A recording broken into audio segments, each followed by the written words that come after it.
அஸ்ஸலாமு அலைக்கும் வரஹ்மத்துல்லாஹி வபரகாத்துஹு. குர்ஆன் வாழ்வியல் ஆராய்ச்சி வகுப்பு 10வது வகுப்பில் இருக்கிறோம். இறைவனின் பெயர்களை கற்பதின் மூலம் இறைவனை அஞ்சலாம் என்ற விஷயங்களை போன வகுப்பில் பார்த்தோம். வரலாற்று ரீதியாக பார்த்தோம் அப்படின்னா இதை வலுப்படுத்தக்கூடிய உறுதிப்படுத்தக்கூடிய வலுவான சான்றுகள் இருக்கின்றன. நபி ஸல்லல்லாஹு அலைஹி வஸல்லம் அவர்களின் சீர்திருத்த முறைகளில் தீமைகளை விலக்கி நற்பண்புகளை வளர்க்கும் போதனைகள் பெரும்பாலும் மதீனா வாழ்க்கையில்தான் இருந்தன.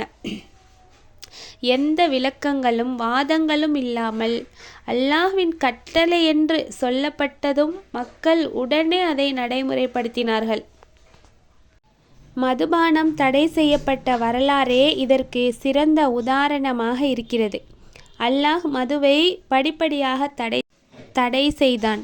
இறுதியாக இது சைத்தானின் கெட்ட செயல், இதை விட்டு நீங்கள் விலகுங்கள், நீங்கள் வெற்றி பெறுவீர்கள் என்று சொல்லப்பட்டவுடன் மக்கள் உடனே அதை கைவிட்டார்கள்.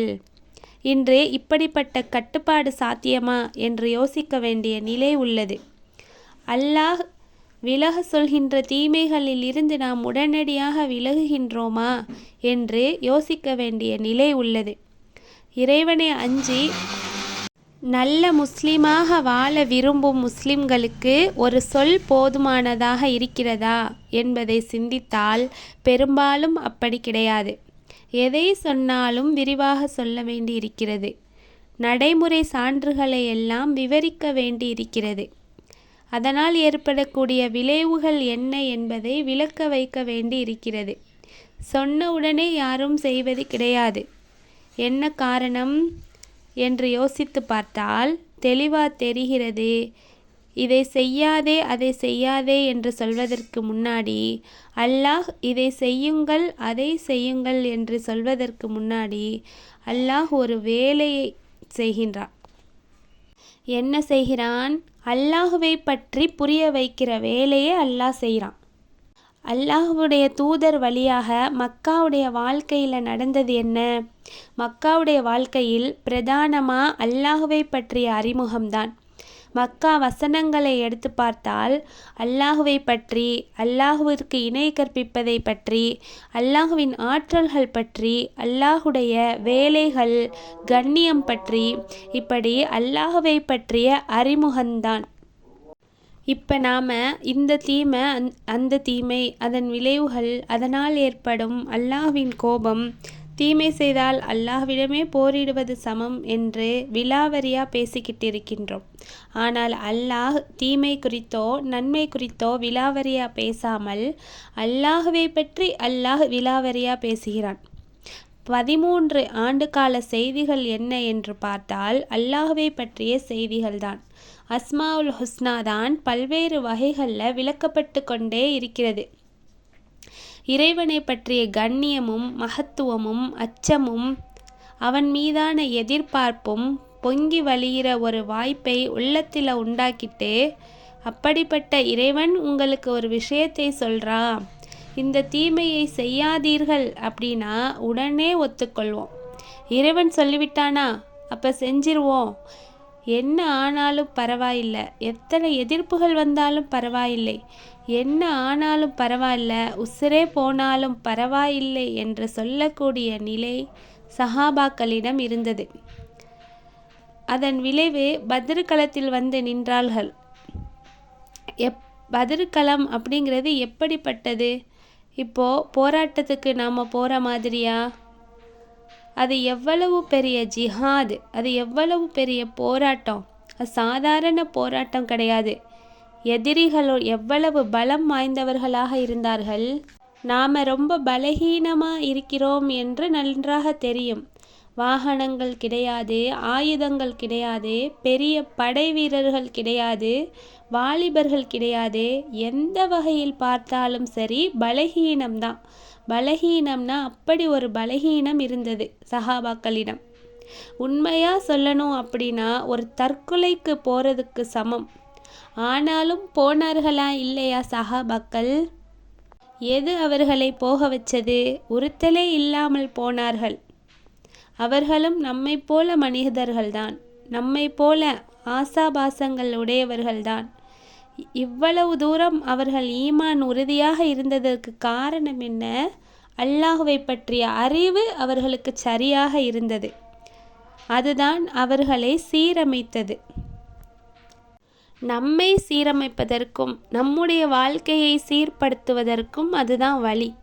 தக்வாவை பெறுவதற்கு வழிகள் என்று சொல்லும்போதே குர்ஆனை படிக்கிறது அதற்கான வழி என்று சொன்ன ரப்புல் ஆலமீன் தனது 17 பண்புகளையும் குர்ஆனில் வேறு எந்த இடத்திலும் சொல்லி காட்டாத அளவுக்கு இந்த இடத்தில் சொல்லி காட்டுகிறான் என்றால், என்னுடைய எல்லா பண்புகளையும் நீங்கள் உள்வாங்குங்கள், அதை நீங்கள் சிந்தனை செய்யுங்கள், அதன் மீது ஆழ்ந்த நம்பிக்கை வையுங்கள் என்று சொல்கிறான்.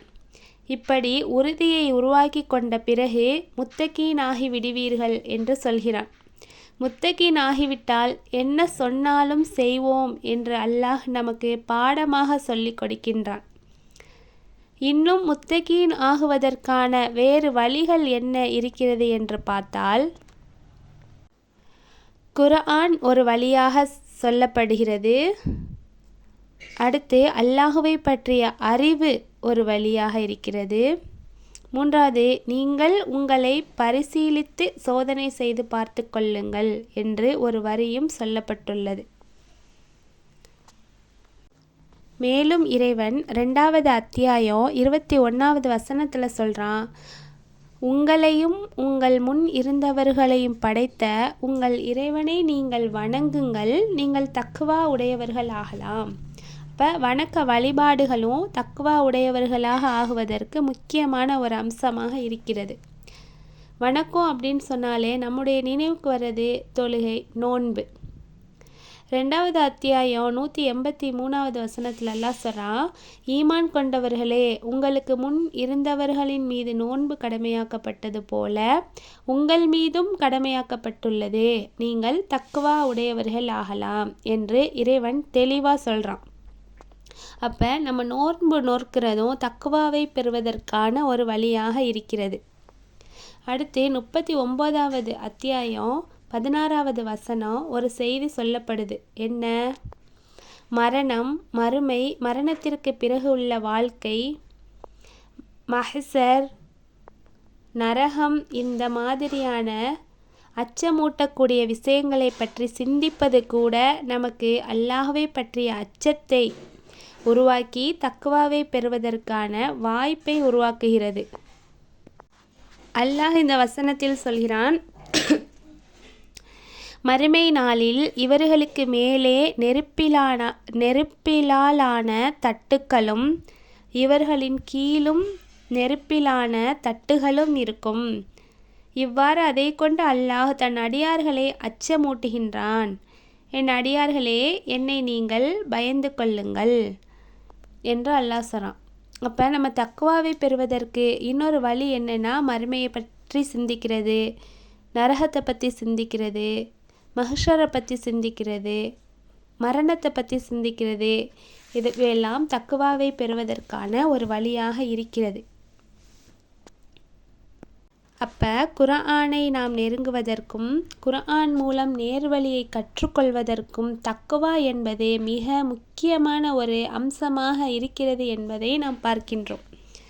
அடுத்து குர்ஆனோடு நெருங்குவதற்கு, குர்ஆன் மூலம் நேர்வழியை கற்றுக்கொள்வதற்கு தடையாக இருக்கக்கூடிய ஒரு விஷயம் என்ன என்று கேட்டால், பெருமை. பெருமை என்று சொல்லும்போது எளிதாக புரிகிற மாதிரி சொல்லணும்னா, வாழ்க்கையில் நிறைய கட்டங்களில் நாம் நம்மையே அறியாமல் அந்த பெருமைக்குள் தள்ளப்பட்டு விடுகின்றோம்.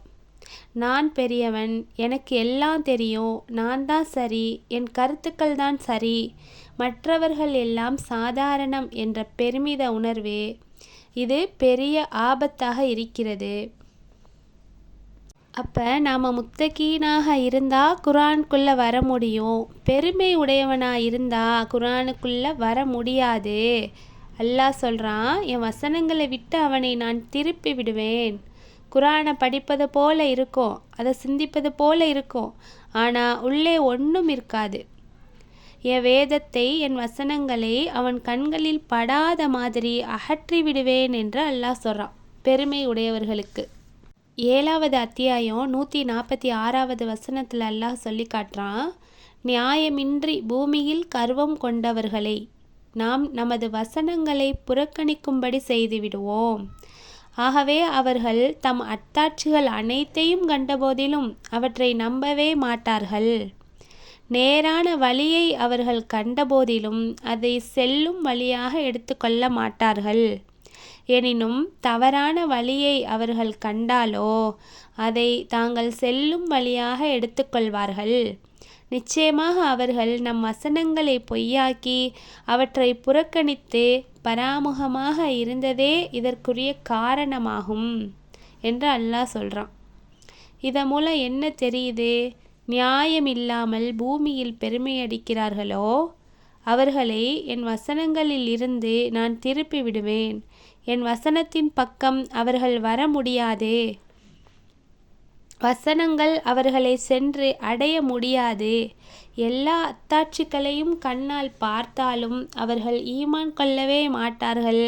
ஏனென்றால் பெருமை இருக்கிறவனுக்கு நேர்வழி கிடைக்காது, ஈமான் வரவே வராது. நேர்வழி கண் முன்னால் தெளிவாக தெரிஞ்சாலும் இந்த வழி வேணாம்னு விலகி போவான். இதுதான் பெருமை உடையவர்களுக்கு அல்லாஹ் கொடுக்கக்கூடிய ஒரு தண்டனை.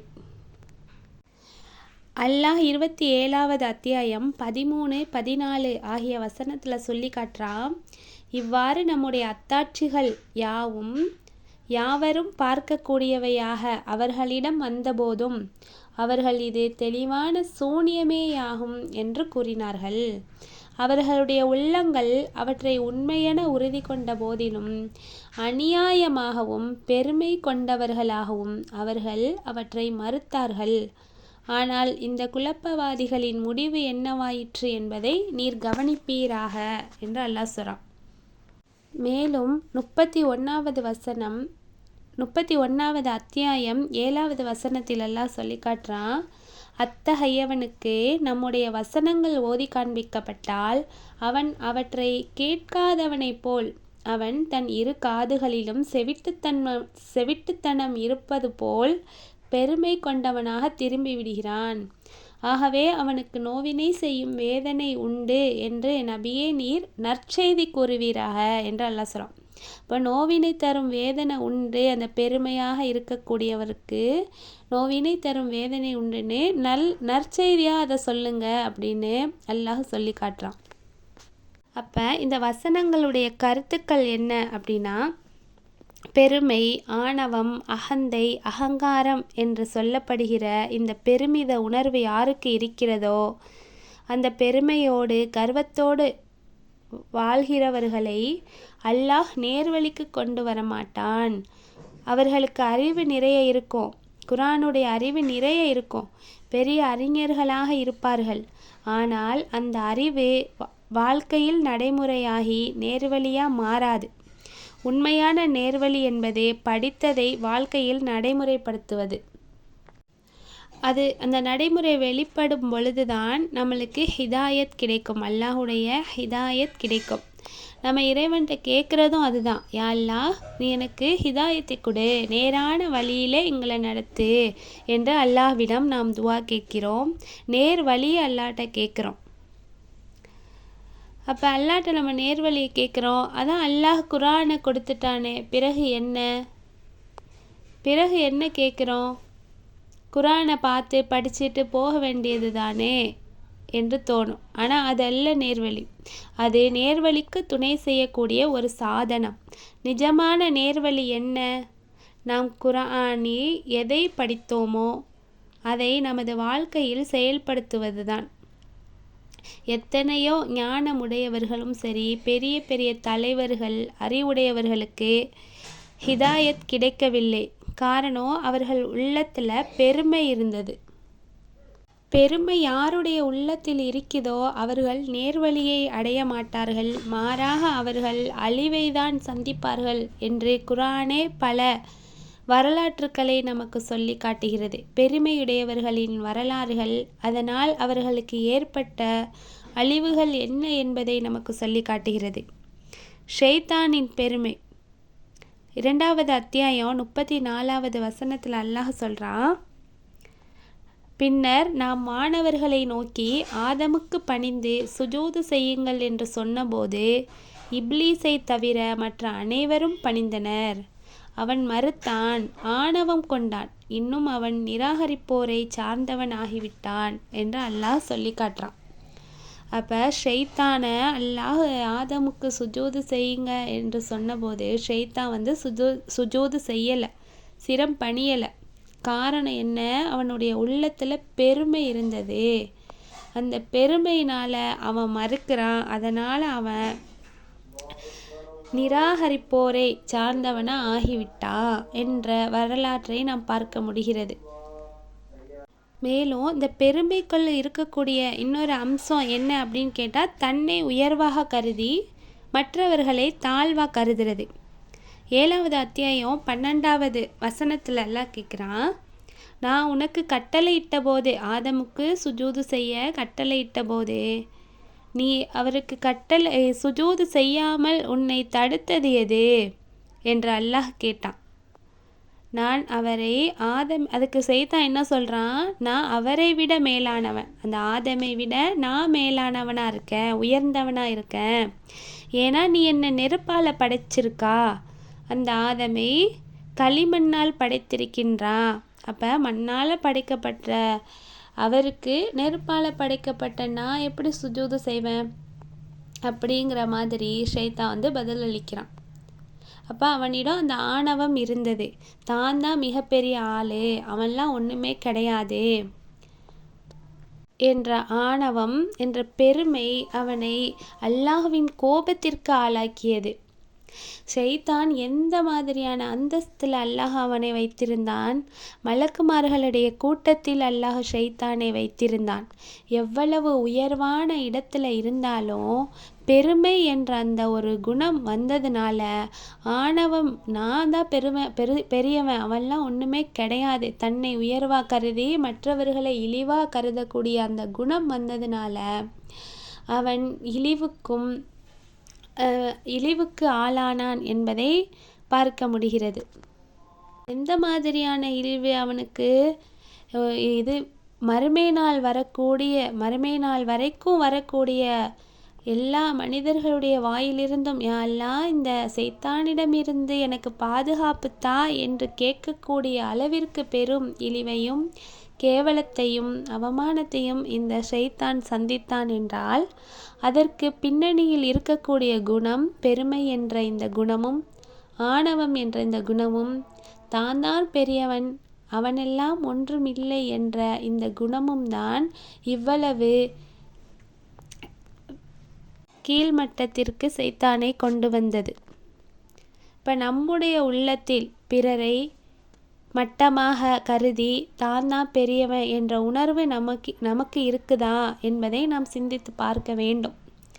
நாம் மற்றவர்களிடம் பேசும்போது நமக்கு கீழானவர்களிடம், நம் வயதில் சிறியவர்களிடம், அந்தஸ்தில், அழகில், மதிப்பில் நமக்கு குறைவாக இருப்பவர்களிடம் நாம் எவ்வாறு நடந்து கொள்கிறோம் என்பதை நாமே நமக்கு சுய பரிசோதனை செய்து கொள்ள வேண்டும். அப்போ இந்த பெருமை அப்படிங்கிற அந்த குணம் தன்னை உயர்வாக கருதி மற்றவர்களை தாழ்வாக கருதுறது. இன்னொரு என்ன அப்படின்னா, உண்மை இதுதான் அப்படின்னு தெரிஞ்சாலும் அதை நம்ம ஏற்றுக்கொள்ளக்கூடிய மனம் வராது, அதை மறுக்குவோம். இப்போ நம்மக்கிட்ட யாராவது ஒருத்தவங்க நம்மளுடைய தவறை சுட்டி காட்டிட்டாங்க அப்படின்னா அது உண்மைன்னு நமக்கு தெரியும், ஆனால் நம்ம அதை ஏற்றுக்கொள்ள மாட்டோம். எனக்கு தெரியும், உங்கள் வேலையை பார்த்துட்டு நீங்கள் போங்க, நாங்கள் பார்த்துக்குறோம் அதை அப்படின்னு அந்த உண்மையை மறுக்கக்கூடிய நிலை இந்த பெருமையினால் ஏற்பட்டு விடுகிறது. அப்போ இந்த பெருமை உடையவர்களை எப்படி அல்லாஹ் அழித்து இருக்கிறான் என்பதற்கு நிறைய வரலாறுகள் அல்லாஹ் சொல்லி காட்டுறான். காரூனுடைய வரலாறை சொல்லி காட்டுறான் அல்லாஹ். காரூனுக்கு அல்லாஹ் நிறைய செல்வங்களை வழங்கியிருந்தான், ஏராளமான செல்வங்களை காரூனுக்கு வழங்கியிருந்தான். அவனுக்கு வழங்கப்பட்ட செல்வங்களை எல்லாம், பொருட்களை எல்லாம், செல்வங்களை எல்லாம் ஒரு வீட்டில் பூட்டி, ஒரு ரூமில் வைத்து அறையில் பூட்டப்பட்ட அந்த அறையினுடைய சாவிகளை எல்லாம் ஒரு கூட்டத்தின் கையில் கொடுத்தாலும் அதை சுமக்க முடியாமல் தடுமாறுவார்களாம். ஒரு கூட்டமே அந்த சாவியை தூக்க முடியாமல் தடுமாறுவார்கள். அப்படிப்பட்ட அந்த செல்வங்களை, சொத்து சுகங்களை காரூனுக்கு அல்லாஹ் வழங்கியிருந்தான். அப்போ மக்கள்லாம் சொல்லுவாங்களாம், அறிவுரை சொல்லுவாங்க, இதை ஏழைகளுக்கு கொடுங்க, மற்றவர்களுக்கு கொடுத்து உதவி செய்யுங்க, ஹெல்ப் பண்ணுங்க என்று மக்கள் சொன்னாலும் அந்த ஹாரூன் என்ன சொல்லுவானா, அது அல்லாஹ் சொல்லி காட்டுறான். 28வது அத்தியாயம் 78வது வசனத்தில் சொல்கிறான், எனக்குள்ள அறிவின் காரணத்தால் தான் இதனை கொடுக்கப்பட்டிருக்கிறேன் என்று சொல்லுவானாம். அப்போ இது எனக்கு அல்லாஹ் கொடுக்கலை, என்னுடைய அறிவால் தான். நான் இப்படிலாம் சிந்தித்து எப்படிலாம் சம்பாதிச்சா எனக்கு செல்வம் வரும் என்று சிந்தித்து நான் என்னுடைய அறிவினால், என்னுடைய உழைப்பினால் தான் இது எனக்கு கிடைச்சது என்ற பெருமை காரூனுக்கு இருந்துச்சு. இதன் விளைவாக என்ன பண்ணா அல்லாஹ், இவனுடைய அறிவால் தான் இதையெல்லாம் பெற்றானா, இவனுக்கு முன் இவனை விட மிக்க வலிமையுடையவர்களை, இவனை விட அதிக பொருள் சேகரித்து வைத்தவர்களுமான எத்தனையோ தலைமுறையினர்களை அல்லாஹ் அளித்திருக்கிறான் என்பதை இவன் அறியவில்லையா என்று அல்லாஹ் கேட்குறான். இது இவனுடைய அறிவால் தான் வந்ததா என்று கேட்டு அல்லாஹ் இந்த ஆணவத்தினால், இந்த பெருமையினால் அவனையும் அவனுடைய வீட்டையும் பூமியில் புதையச் செய்து விட்டான். அல்லாஹ் அதை சொல்கிறான். 28வது அத்தியாயம் 81வது வசனத்தில் சொல்லி காட்டுறான். ஆகவே நாம் அவனையும் காரூனையும் அவன் வீட்டையும் பூமியில் புதையச் செய்தோம். அல்லாஹ்வே என்று அவனுக்கு உதவி செய்கிற கூட்டத்தார் எவரும் இல்லை, இன்னும் அவன் உதவி பெறுபவர்களிலும் இருக்கவில்லை என்று அல்லாஹ் சொல்கிறான். அப்போ அவனுக்கு அல்லாஹ் செல்வத்தை கொடுத்திருந்தான். ஆனால் அந்த செல்வம் அல்லாஹ் கொடுத்தது என்ற ஒரு நன்றியுணர்வு அவன்கிட்ட இல்லை. இதெல்லாம் என்னுடைய அறிவால் தான் வந்தது என்ற பெருமை கொண்டான். அதனால் அவன் அழிக்கப்பட்டிருக்கான். மேலும் சமூது கூட்டத்தாரை பற்றி அல்லாஹ் பேசுகிறான். ஆது கூட்டத்தார், அவர்களை பற்றி, ஆது சமூகம் எப்படிப்பட்ட சமூகம், அல்லாஹ் அவர்களுக்கு உடல் வலிமையை, உடல் ஆற்றலை கொடுத்திருந்தான். அந்த ஆற்றலை பயன்படுத்தி அவர்கள் பெரிய பெரிய மலைகளை எல்லாம் குடைந்து வீடு அமைத்து வாழ்பவர்களாக இருந்தார்கள். இன்றைய காலத்தில் எடுத்துக்கிட்டோன்னா அந்த மலைகளை குடையக்கூடிய கருவிகள், தொழில்நுட்பங்கள் வளர்ந்திருக்கின்றன. இன்றைய காலத்தில் அது செய்வது மிகவும் எளிமையான ஒரு விஷயம். ஆனால் அன்றைய காலத்தில் அவர்களுக்கு கொடுக்கப்பட்ட அந்த உடல் வலிமையினால் அந்த மலைகளை குடைந்து வாழ்ந்தார்கள். அதனால் அவர்கள் பெருமை கொண்டார்கள். எங்களுடைய உடல் ஆற்றல்களை பார்த்தியா, எங்களுக்கு கொடுக்கப்பட்ட உடல் வலிமைகள் பார்த்தியா என்று பெருமை எடுத்து கொண்டிருந்தார்கள். பூமியில் அநியாயமாக பெருமை எடுத்து கொண்டு, எங்களை விட வலிமையில் மிக்கவர் யார், நாங்கள் தான் பலசாலிகள், எங்களை விட பலசாலிகள் யாராவது இருக்கிறார்களா என்று பெருமை எடுத்தார்கள். அவர்களை படைத்த அல்லாஹ் நிச்சயமாக அவர்களை விட வலிமையில் மிக்கவன் என்பதை அவர்கள் கவனிக்கவில்லையா என்று அல்லாஹ் கேட்குறான். அவங்க பலசாலின்னு பெருமை அடிக்கிறாங்க. ஆனால் அல்லாஹ் சொல்கிறான், அவர்களை படைச்ச இறைவன் அவர்களை விட வலிமையானவன் என்பதை அவங்க பார்க்கலையா, அறியலையா என்று அல்லாஹ் கேட்குறான். அப்போ அந்த பெருமையினால் அல்லாஹ் என்ன பண்ணுறான், அவர்களுடைய முடிவு என்னாச்சு அப்படின்னா, கெட்ட நாளின் பெரும் புயல் காற்றை அனுப்பினோம், எல்லாரையும் அழித்து எல்லாத்தையும் காலி பண்ணிட்டோம் என்று அல்லாஹ் சொல்கிறான். 16வது வசனத்தில் 41வது அத்தியாயம் 16வது வசனத்தில் சொல்லி காட்டுறான்.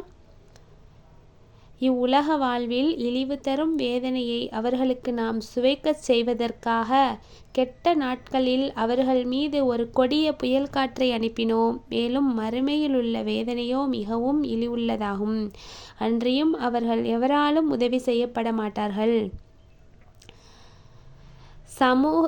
கூட்டத்தாரோ நாம் அவர்களுக்கு நேரான வழியை காண்பித்தோம், ஆயினும் அவர்கள் நேர்வழியை காட்டிலும் குருட்டுத்தனத்தையே நேசித்தார்கள். ஆகவே அவர்கள் சம்பாதித்து கொண்டிருந்த பாவத்தின் காரணமாக இழிவான வேதனையாகிய இடிமுழக்கம் அவர்களை பிடித்து கொண்டது என்று அல்லாஹ் சொல்கிறான். அப்போ அவர்களுக்கு கொடுத்த உடல் ஆது சமூகம் என்ன பண்ணாங்க, அவங்களுக்கு கொடுக்கப்பட்ட அந்த உடல் வலிமையை வைத்து ஆற்றலை வைத்து பெருமை அடித்தார்கள். அதனால் அவர்களை அல்லாஹ் அழித்து விட்டான், ஒன்றுமில்லாமல் ஆக்கிவிட்டான் என்பதை நாம் பார்க்க முடிகிறது. மேலும் ஃபிரௌனை எடுத்துக்கொள்வோம். ஃபிரௌனுடைய வரலாற்றை எல்லாம் சொல்கிறான். ஃபிரௌன் எதை வைத்து பெருமை அடித்தான்? இந்த நைல் நதியே என் காலுக்கு கீழே தான் ஓடுகிறது, அது எனக்கு தான் சொந்தம் என்று பெருமை அடித்தான். அந்த தண்ணீரிலேயே அல்லாஹ் அவனை அழித்தான். 28வது அத்தியாயம் 38வது வசனத்துல எல்லாம் சொல்லி காட்டுறான். இன்னும் ஃபிரௌன் சொன்னான், பிரமுகர்களே, என்னை தவிர உங்களுக்கு வேறொரு கடவுள் இருக்கின்றான் என்பதாக நான் அறியவில்லை. ஆதலில் ஹாமானே, களிமண் மீது எனக்காக தீயை மூட்டி செங்கற்கள் செய்து பிறகு எனக்காக ஓர் உயரமான மாளிகையை கட்டுவாயாக. அதன் மேல் ஏறி நான் மூசாவின் இறைவனை எட்டி பார்க்க வேண்டும். மேலும் நிச்சயமாக நான் இவரை பொய்யர்களில் உள்ளவர் என்றே கருதுகிறேன். மேலும் அவனும் அவனுடைய படைகளும் பூமியில் நியாயமின்றி பெருமையடித்து கொண்டனர். மேலும் அவர்கள் நம்மிடம் நிச்சயமாக திரும்ப கொண்டு வரப்பட மாட்டார்கள் என்று எண்ணிக்கொண்டார்களா? ஆகையால் நாம் அவனையும் அவன் படைகளையும் பிடித்தோம். பிறகு அவர்களை கடலில் மூழ்கிவிடுமாறு எறிந்துவிட்டோம். ஆகவே அக்கிரமக்காரர்களின் முடிவு என்ன ஆயிற்று என்று நபியே நீர் கவனித்து கொள்ளும் என்று அல்லாஹ் சொல்கிறான்.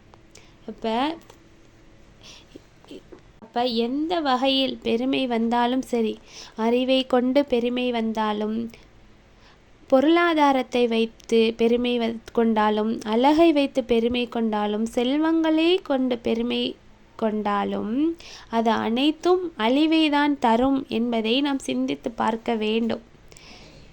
நம்முடைய குறைகளை நமக்கு யாராவது சொல்கிறாங்க அப்படின்னா அதை ஏற்றுக்கொள்ளக்கூடிய மனப்பக்குவம் நமக்கு வர வேண்டும். அதை விட்டுவிட்டு எனக்கு தான் தெரியும், உங்கள் வேலையை பார்த்துட்டு போங்க என்று சொல்லக்கூடிய நிலை என்ன தெரியுமா? இதுதான் பெருமை. இதுதான் பெருமையுடைய வெளிப்பாடு. இதைத்தான் அல்லாஹ் சொல்கிறா 2வது அத்தியாயம் 206வது வசனத்தில், அல்லாஹ்வே அஞ்சிக்கொள் என்று அவனிடம் சொல்லப்பட்டால் ஆணவம் அவனை பாவத்தின் பக்கமே இழுத்து செல்கிறதே. அவனுக்கு நரகமே போதுமானது. நிச்சயமாக அந்த நரகமானது தங்கும் இடங்களில் மிகவும் கெட்டதாகும் என்று அல்லாஹ் சொல்கிறான். அப்போ நம்ம குரானை விளங்கணும், குரானை படிக்கணும், அதில் உள்ளதை நம்முடைய வாழ்க்கையில் அமல்படுத்தணும். குரான் நம்முடைய வாழ்க்கையாக வரணும் அப்படின்னா முத்தகீன் ஆகுவது தான் ஒரு மிகப்பெரிய பண்பாக இருக்கிறது. குரானுக்குள் நுழைய முடியாமல் போவதற்கு பெரிய ஒரு குணம் என்ன அப்படின்னா அது இந்த பெருமை என்ற அந்த குணம். இந்த பெருமை என்ற இந்த குணத்தில் இருந்து நாம் விலகி கொள்ள வேண்டும் இன்ஷா அல்லாஹ்.